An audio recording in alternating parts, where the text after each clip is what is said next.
He's got no clue what's happening next. The blind wizard stumbles through each quest.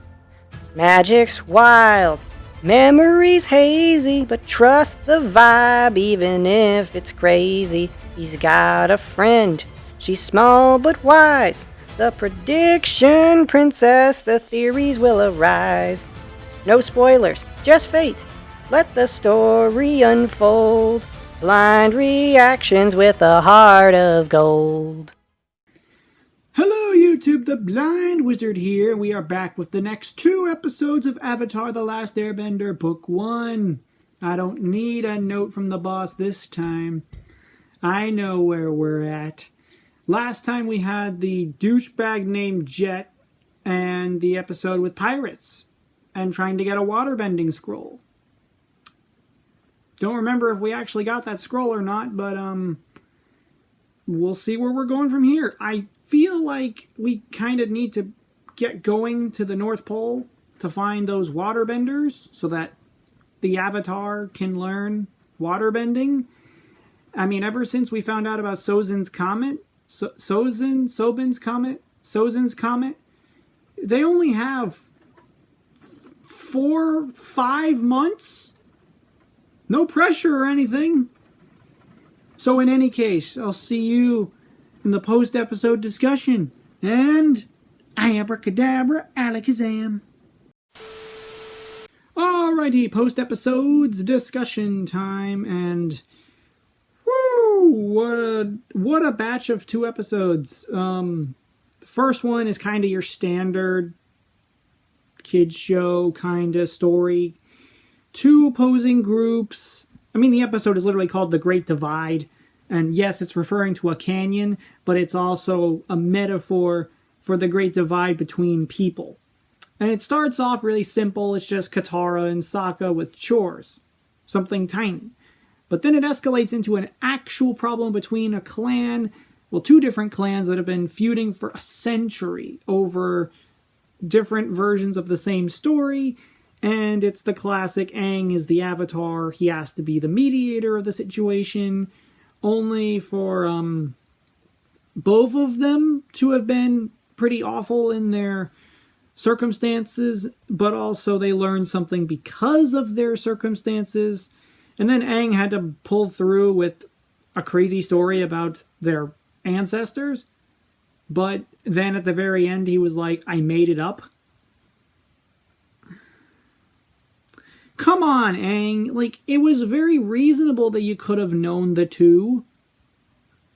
Like, I guess what he's trying to show them with the story he gave them is the point that it's so far in the past, why should it matter anymore? Like, honestly. He boiled their entire conflict down to a children's game. And it was just misunderstood. So what are you going to do? That's basically what the episode was. Your standard episode formula.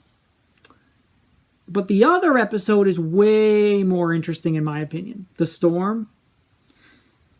We got the full story of Aang becoming the Avatar and the point that led to him being in the ocean for a century in ice.